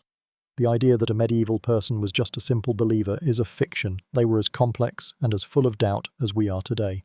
Historians still argue whether the primary reason for the existence of these other beliefs was a genuine skepticism or simply a reaction to the power of the church. But what is clear is that the medieval world was not a monolith of faith. It was a place of debate, of questioning, and of a rich mix of beliefs. The next time you see a movie about a bunch of devout peasants, you'll know the truth. They were as full of doubt and as full of different ideas as a person today. We just talked about how medieval society was a lot more complex in its beliefs than we think. Now, let's tackle one of the biggest and most persistent insults to the medieval period, the term Dark Ages. You probably think of the Dark Ages as a time of intellectual and cultural stagnation that lasted for 1,000 years. You imagine a world where the Roman Empire had collapsed, and everyone just gave up on learning and art. This is a massive and unfair misconception. The truth is, the so-called Dark Ages were far from dark, and they were a time of great intellectual and artistic change. A crucial mainstream historical fact is that the term Dark Ages was invented by later scholars who wanted to make their own period seem more enlightened. They looked back at the 1,000 years between the fall of Rome and the beginning of the Renaissance and saw a period without the glorious art and literature of classical Rome. But they were looking in the wrong places. The medieval period had its own unique and beautiful art. From the illuminated manuscripts that we've talked about to the incredible stained glass windows of the cathedrals, it also had its own rich literature. From the epic poems of Beowulf to the philosophical works of Thomas Aquinas, it was a time of a different kind of light, not a time without light. Here's a quirky or fringe tidbit. The so-called Dark Ages were a time of immense technological innovation. We've already talked about things like the printing press and the mechanical clock, but there were many others. The heavy plough, for instance, which was a huge leap forward in agriculture and allowed for the cultivation of new lands. The stirrup, which revolutionized warfare. The horse collar, which allowed horses to be used for ploughing and made farming much more efficient. These were not small changes, they were revolutionary. This was a period of constant invention and improvement, not of stagnation. Historians still argue whether the primary reason for the negative term was a genuine lack of information about the period or a deliberate attempt to discredit it. But what is clear is that the term Dark Ages is a total myth. It was a time of immense social, political, and cultural change, and it was a period that laid the groundwork for the modern world. It was a time of learning, of art, and of incredible ingenuity. So, the next time you hear someone use the term Dark Ages, you'll know the truth. It was a period of a different kind of brilliance, not of darkness. We just talked about how the term Dark Ages is a total myth. Now, let's talk about a figure who is emblematic of the whole medieval period, the knight. When you think of the end of the Middle Ages, you probably think of a sudden moment when the knight became obsolete. You imagine a heroic figure in shining armor being taken down by a cannonball or a musket, and you picture a sudden, dramatic end to an era. The truth is, the end of the knight was a slow, drawn-out process that lasted for centuries. A crucial mainstream historical fact is that the rise of gunpowder and professional infantry made the knight's role as a heavy cavalry soldier less and less important. A peasant with a musket could kill a knight, a foot soldier with a pike could hold their own against a knight on horseback, and a cannon could blast a hole in a castle wall that was once thought to be impregnable. This meant that the old feudal system, where a lord relied on his knights for protection, was no longer viable. The knight was still a symbol of status and a part of the social elite, but their military purpose was slowly fading. Here's a quirky or fringe tidbit. A lot of the knights who lost their military purpose didn't just disappear, they became mercenaries. They would sell their military skills to a king or a lord who needed them. They were no longer fighting for honor or for their lord, they were fighting for money. This was a slow and messy transition, and it was a direct result of the changing technology of warfare. The knight, once a symbol of a feudal system, was becoming a paid professional, a soldier for hire. Historians still argue whether the primary reason for the end of the knight was the rise of new technology or a change in the social structure, but what is clear is that the change was a slow one. The knight didn't just disappear overnight, they slowly faded into history, replaced by professional armies and new forms of warfare. So, next time you see a movie with a knight fighting in a war with cannons and guns, you'll know the truth. The two didn't coexist for very long. It was a slow and messy end to a long and complicated story. We just talked about the slow end of the knight. Now, let's talk about something a little more peaceful. Medieval travel. You probably think of medieval travel as a perilous journey, full of bandits, wild animals, and terrible roads. You imagine a world where every trip was a life or death adventure, and a simple trip to the next town was a massive undertaking. While travel was certainly not as easy as it is today, it was far from a constant state of danger. The truth is, many of the trade routes and pilgrimage routes were surprisingly well-trodden and relatively safe. A crucial mainstream historical fact is that the medieval world had a vast network of well-maintained roads and waterways. These routes, often inherited from the Roman Empire, were used by merchants, pilgrims, and messengers who travelled long distances. While a trip was certainly not as comfortable as it is today, you could find places to stay, food to eat, and people to talk to along the way. There were inns and taverns, and there were often guards or soldiers who would patrol the roads to keep them safe. This was not a world without a road system, it was a world with a different kind of road system. Here's a quirky or fringe tidbit. A lot of the travel was done for religious reasons. People would go on pilgrimages to visit a holy site, and they would often travel in large groups for safety. These pilgrimages were a massive social event, and they were a way for people from different parts of Europe to meet and to exchange stories and ideas. A pilgrimage was not just a religious journey, it was a form of tourism, a way to see the world and to experience a different kind of life. Historians still argue whether the primary reason for a person to travel was for religious reasons, for trade, or for a sense of adventure. But what is clear is that a lot of people were on the move. They were not just stuck in their little villages. They were traveling, and they were seeing the world in a very real way.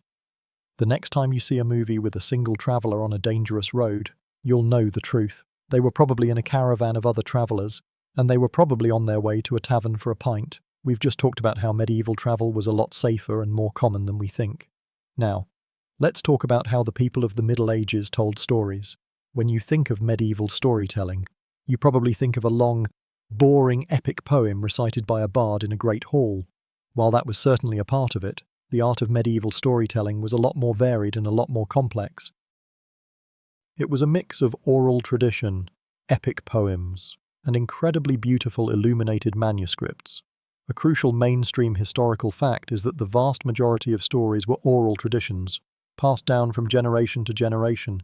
A storyteller might be a peasant sitting by a fire, telling a story about a local legend, or a travelling minstrel, singing a song about a knight's great deeds. These stories were not written down, they were memorized and performed, and they changed a little bit with every telling. They were a living, the breathing part of the culture.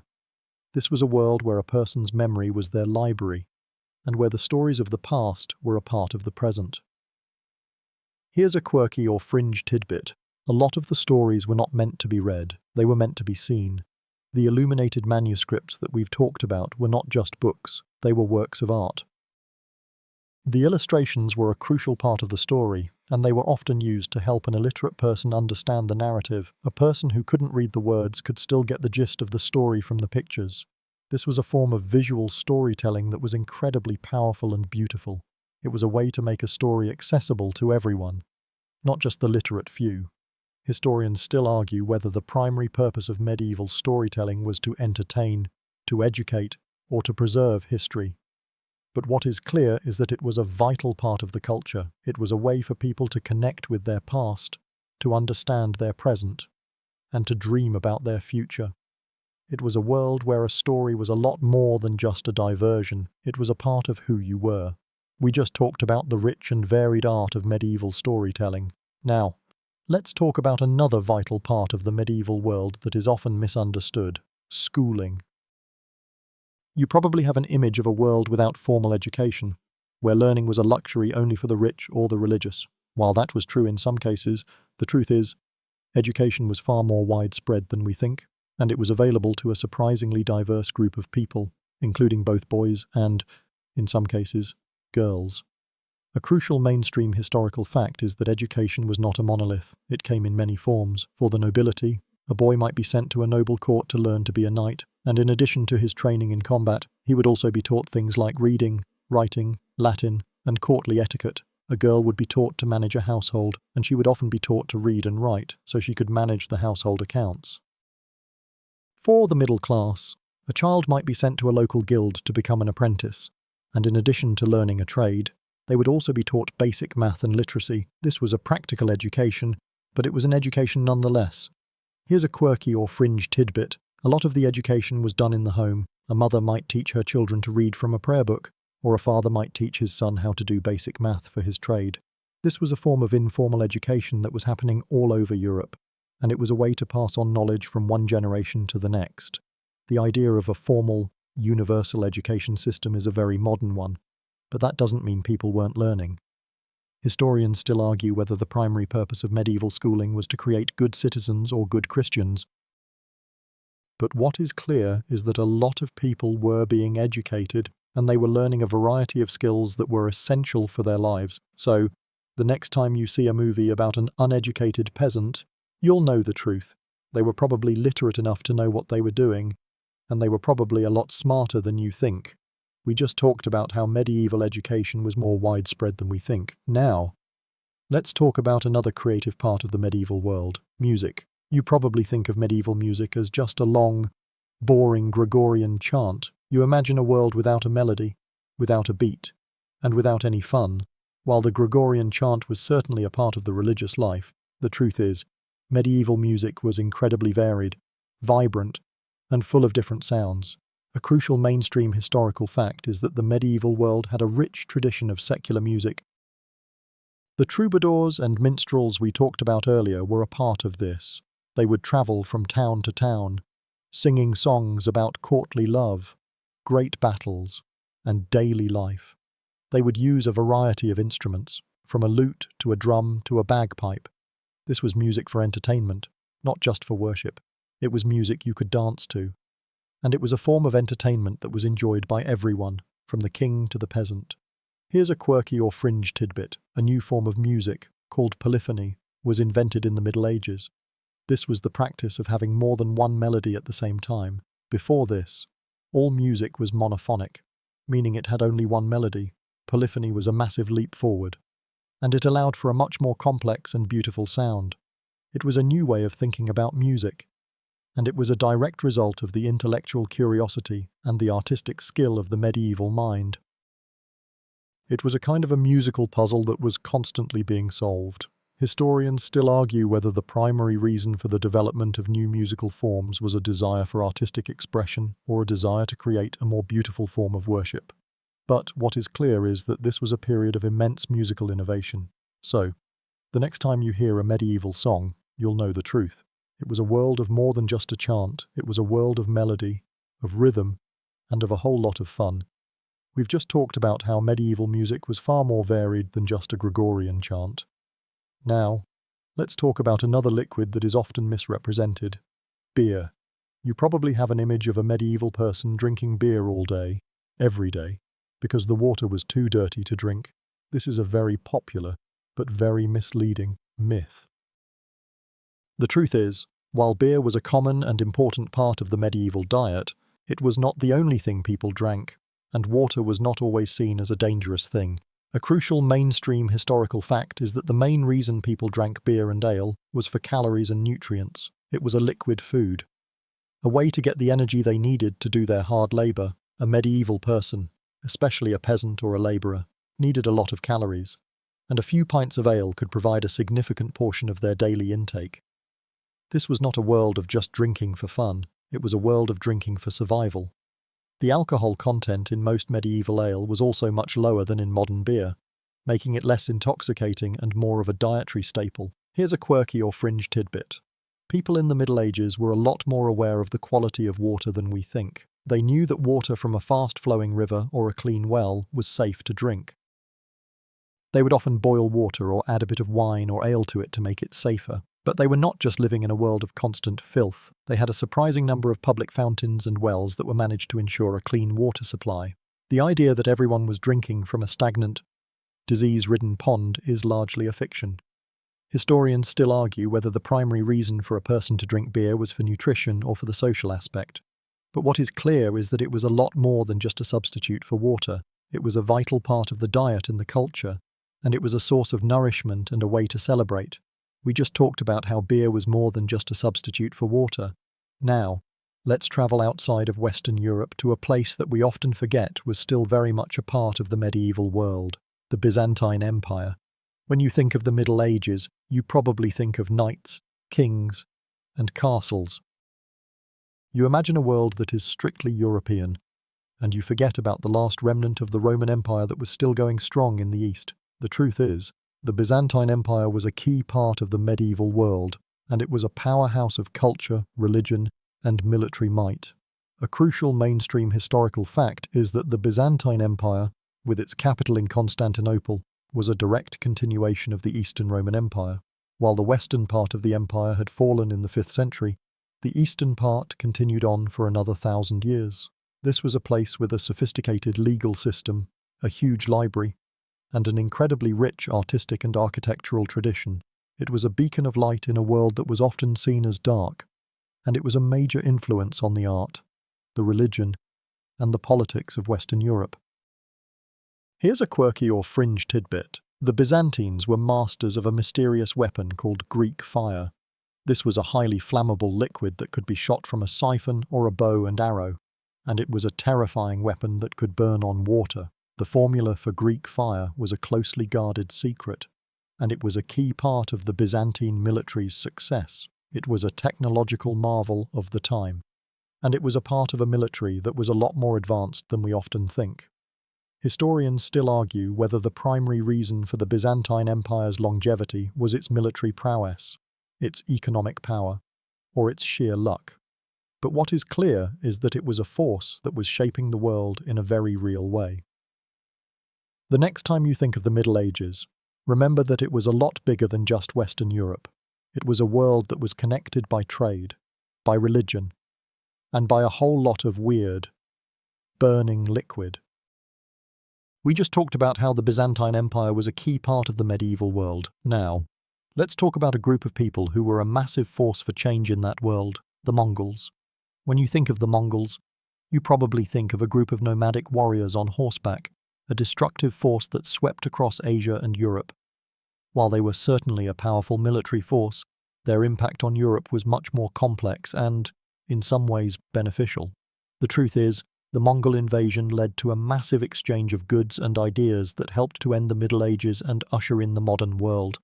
A crucial mainstream historical fact is that the Mongol Empire, in its brief period of dominance, created a vast land-based trade network that connected East and West in a way that had never been seen before.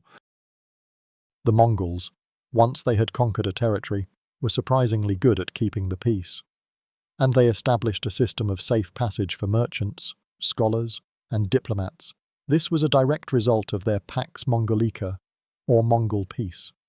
This meant that the goods and ideas of China and the Middle East could flow into Europe, bringing with them things like gunpowder, the compass, and new ideas about science and medicine. The idea of a destructive force that was also a force for connection and trade is a bit wild, but it's the truth. Here's a quirky or fringe tidbit. A lot of the knowledge that was lost after the fall of Rome was actually preserved in the Arab world, and the Mongol invasion helped to bring it back to Europe. The Mongols were not just destroyers, they were also patrons of the arts and sciences, and they would often bring scholars and artisans with them as they conquered new lands. This meant that a lot of the knowledge of the ancient world, which had been lost to Europe, was suddenly available again. Historians still argue whether the primary reason for this exchange was a deliberate act of the Mongols or simply an unintended consequence of their conquests, but what is clear is that the Mongol invasion was a massive catalyst for change. The next time you think of the Mongols, remember that they were not just a group of raiders, they were a force for globalization, a bridge between two worlds that had been separated for centuries. We just talked about how the Mongol Empire was a powerful force for trade and the exchange of ideas. Now, let's talk about another group of people who were a lot more than their reputation suggests, the Knights Templar. When you think of the Knights Templar, you probably think of a group of warrior monks who fought in the Crusades, guarding pilgrims and holy sites. And while they were certainly that, their true power and influence came from a very different source. The truth is, the Knights Templar were also a powerful force of banking and finance, and they were the original international bankers. A crucial mainstream historical fact is that the Knights Templar created a sophisticated system of international banking that was a key part of the medieval economy. Pilgrims and merchants could deposit their money at a Templar house in their home country, and then they could get a letter of credit that they could cash at a Templar house in the Holy Land. This was a massive leap forward in finance. It meant that a person could travel without carrying huge amounts of cash, which was incredibly dangerous. This was a system that was based on trust, and a network that was a lot bigger than any single nation. Here's a quirky or fringe tidbit. The Knights Templar were also a major landholder and a major lender. They had a huge amount of wealth, and they would lend money to kings and nobles. They were essentially a private bank for the powerful of Europe. They were so powerful that they were eventually seen as a threat by the French king, Philip IV, who had them arrested and charged with heresy. Their downfall was a direct result of their immense wealth and power, not just their military prowess. Historians still argue whether the primary reason for the Templars' success was their military skill or their financial acumen. But what is clear is that they were a lot more than just a group of warrior monks. They were a powerful economic force that was shaping the world in a very real way. We just talked about how the Knights Templar were powerful bankers. Now, let's talk about a figure that everyone thinks they know, but who probably never existed, King Arthur. You probably have an image of a heroic king, a round table, a sword in a stone, and a legendary kingdom called Camelot.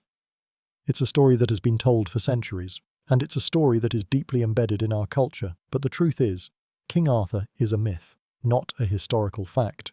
A crucial mainstream historical fact is that there is no solid historical or archaeological evidence that a man named Arthur ever existed or ruled a kingdom called Camelot. The stories we know of him come from a mix of Celtic folklore and early medieval legends that were written down centuries after the events they describe. The story of the Round Table, for instance, was invented by a French poet in the 12th century, and the story of the sword in the stone was a much later addition. The Arthur we know is a character from fiction, not a person from history. Here's a quirky or fringe tidbit. There was a real-life figure who may have inspired the myth of King Arthur. He was a Romanized Briton who may have led a cavalry force against the invading Saxons in the 5th or 6th century. He was a real person who fought a real war, and his story may have been passed down through oral tradition until it became the legend we know today. But he was a very different person from the one we know. He was a Roman, not a knight, and he was fighting to defend the last remnants of the Roman Empire, not to establish a legendary kingdom. Historians still argue whether the primary reason for the creation of the Arthurian myth was a desire to create a national hero or a way to make sense of a chaotic period of history. But what is clear is that the myth is a lot more interesting than the truth. It's a reminder that sometimes a story can be more powerful than a fact, and that a myth can tell us a lot about the people who created it. So, the next time you see a movie about King Arthur, you'll know the truth. He's a legendary hero, but he's a lot more than just a man. We've just talked about how King Arthur was a myth, not a historical fact. Now, for our final section, let's talk about the most important thing of all, the legacy of the Middle Ages. You probably think of the Middle Ages as a time that is completely separate from our own, a 1,000-year period that has no bearing on our modern world. This is a massive misconception. The truth is, so much of what we consider to be modern has its roots in the medieval period, and the legacy of this so-called Dark Age is all around you. A crucial mainstream historical fact is that the university system, with its degrees, its professors, and its curriculum, was a medieval invention. The first universities were founded in places like Bologna, Paris, and Oxford, and they were a direct result of the intellectual curiosity and the love of learning that we've been talking about. The idea of a place where a person could go to study a variety of subjects, from law to medicine to theology, was a revolutionary idea, and it was a medieval one. It was a place where knowledge was debated, and it was a place that laid the groundwork for the modern world. Here's a quirky or fringe tidbit. A lot of the political and legal systems we have today have their roots in the medieval period, the idea of a parliament, for instance, which is a place where a ruler and the people can come together to discuss the laws, was a medieval invention. The idea of a jury, which is a group of people who decide a case, was also a medieval invention. The very idea of a nation-state, a country with its own laws and its own government, was a concept that was developed in the Middle Ages. The Middle Ages also gave us a lot of the things we take for granted. We have the medieval mind to thank for things like the mechanical clock, which gave us the idea of a scheduled workday. We have the medieval mind to thank for things like spectacles, which made it possible for people to read and write into their old age.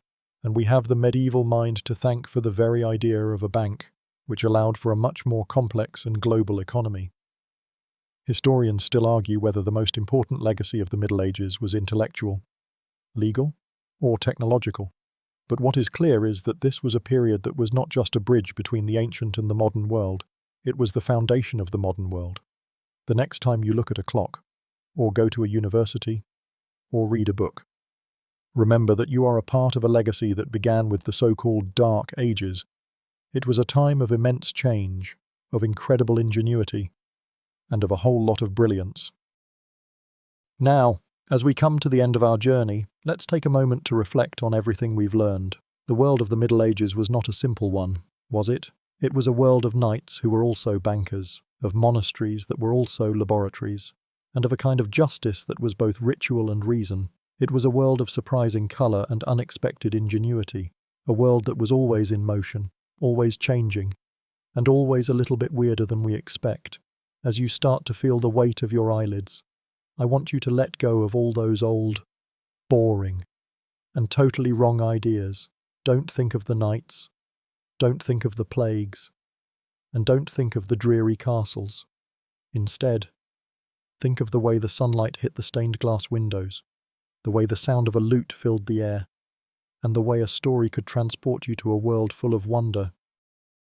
Let the calm, steady rhythm of this story carry you to a place of comfort and peace, a place where all the myths and all the wrong ideas just drift away into the night. Your mind is a peaceful lake, and all the clutter is slowly, gently settling to the bottom. Just breathe in and breathe out, and let yourself go. Everything you need is right here. You are safe.